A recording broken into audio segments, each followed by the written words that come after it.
রাস্তার বেহাল দশা। স্কুলে আসতে যেতে মাঝে মধ্যেই দুর্ঘটনার মুখে স্কুল পড়ুয়ারা। এটাই স্কুলে যাওয়ার একমাত্র পথ। খানাখন্দে বিপজ্জনক অবস্থায় রয়েছে দীর্ঘদিন। রাস্তা সারাই করার দাবিতে আজ দক্ষিণ 24 পরগনা জেলার নামখানা ব্লকের অন্তর্গত উত্তর চন্দনপিড়ি মুরারি মোহন হাই স্কুলের সামনে পথ অবরোধ করে বিক্ষোভ দেখাতে থাকে মুরারি মোহন হাই স্কুলের ছাত্রছাত্রীরা। ঘটনাস্থলে পুলিশ প্রশাসন আসে, তাদের সুরাহা দিলে অবস্থান বিক্ষোভ তুলে নেয় তারা। স্কুলে আসতে যেতে মাঝে মধ্যেই দুর্ঘটনার মুখে স্কুল পড়ুয়ারা। স্কুলের একমাত্র যাবার পথ খানাখন্দে বিপজ্জনক অবস্থায় রয়েছে দীর্ঘদিন। বৃষ্টি হলেই ঠিকমতো রাস্তার চেহারা বোঝার উপায় থাকে না। এই পথে হেঁটে যেতেও দুর্ঘটনার কবলে পড়তে হয় স্কুল পড়ুয়া বা সাধারণ পথ চলতি মানুষকে। দক্ষিণ 24 পরগনা জেলার নামখানা ব্লকের অন্তর্গত হসপিটাল মোড় থেকে হরিহর খেয়াঘাট পর্যন্ত পিচের রাস্তার বেহাল অবস্থা। প্রতিনিয়ত বেড়ে চলেছে দুর্ঘটনা। ওই রাস্তা দিয়ে স্কুলে যাতায়াতের পথে পড়ে গিয়ে হাতে পায়ে চোট পায় পড়ুয়ারা। বর্ষার সময় রাস্তা দিয়ে গাড়ি যাতায়াতের সময় রাস্তায় জমা জল ছিটকে পোশাক আশাক নষ্ট হয় পড়ুয়াদের থেকে শুরু করে সাধারণ মানুষের। অনেক সময় ক্লাস না করেই বাড়ি ফিরে যেতে হয় স্কুল ছাত্রছাত্রীদের। তাই অবিলম্বে চন্দনপিড়ির এই বেহাল রাস্তা মেরামতের দাবি জানিয়ে আজ উত্তর চন্দনপিড়ি মুরারিমোহন হাই স্কুলের সামনে পথ অবরোধ করে বিক্ষোভ দেখাতে থাকে মুরারিমোহন হাই স্কুলের ছাত্রছাত্রীরা।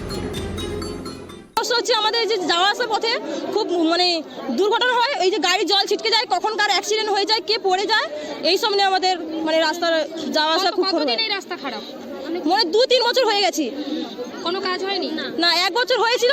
এত কমা দামের জিনিস লাগিয়েছে, 1 বছর মধ্যে আবার খারাপ হয়ে গেছে। তোমাদের ছাত্রছাত্রীদের কি সমস্যা হচ্ছে রাস্তায়? এই যে বললাম এক্ষুনি যে রাস্তায় আস্তে আস্তে পড়ে যায়, কেউ যেতে পারে না, হাফলো স্কুলই আসে না এই রাস্তার জন্য।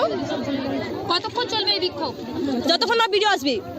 ভিডিও আসলে তবে তুলবে? অবশ্যই।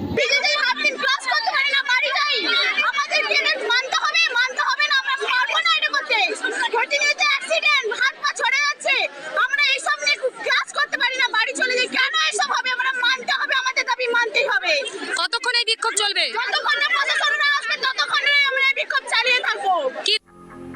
এ বিষয়ে স্কুলের শিক্ষক জানান, দুর্ঘটনার শিকার সাধারণ পথ চলতি মানুষও। এই পথ দিয়ে ছাত্রছাত্রী সহ গ্রামের কয়েক হাজার মানুষ যাতায়াত করেন প্রতিদিন। রাস্তা সারাইয়ের দাবি জানিয়ে স্থানীয় পঞ্চায়েত থেকে শুরু করে বিডিও অফিস, জেলা পরিষদ ও বিভিন্ন প্রশাসনিক দপ্তরে একাধিকবার জানানো হয়েছে, তবে কোনো কিছুতেই সুরাহা মেলেনি। দাবিটা যুক্তিসঙ্গত যদিও, কিন্তু আমরা প্রশাসনের তরফে আমরা নিজেরাই গেছি। আমরা স্কুলের তরফ থেকে আমরা গেছি, বিডিও অফিসে গেছি, পঞ্চায়েত সমিতি গেছি, প্লাস আমাদের হরিপুর জিপিতেও গেছি। হরিপুর জিপিতে প্রধানকে বলার সঙ্গে সঙ্গে আমাদের পচামুড়ি থেকে যে রাস্তাটা কানেক্টিং রাস্তাটা ওটার একটা সুরাহা করেছে, এবং এটা পঞ্চায়েত সমিতি থেকে সভাপতি বলেছে যে এটা অতি সত্বর এই রাস্তাটা আমরা করে দেবো। আমরা আজকেরও ফোন করেছিলাম, বলছে মাস্টারমশাই আমাদের দাবি আমরা শুনেছি এবং যুক্তিযুক্ত, দাবিটি যুক্তিযুক্ত, আমরা খুব দ্রুত এই সমস্যার সমাধান করে দেবো। ছাত্রদের সঙ্গে কথা বলুন যাতে অবরোধটা তুলে নেয়। ওনারা জানালো, এরা জানাচ্ছে না, আমাদের বিডিও সাহেব এসে যদি আমাদের প্রতিশ্রুতি দেন তাহলে আমরা অবরোধ তুলতে পারি। ছাত্রছাত্রীদের দাবি বলছে।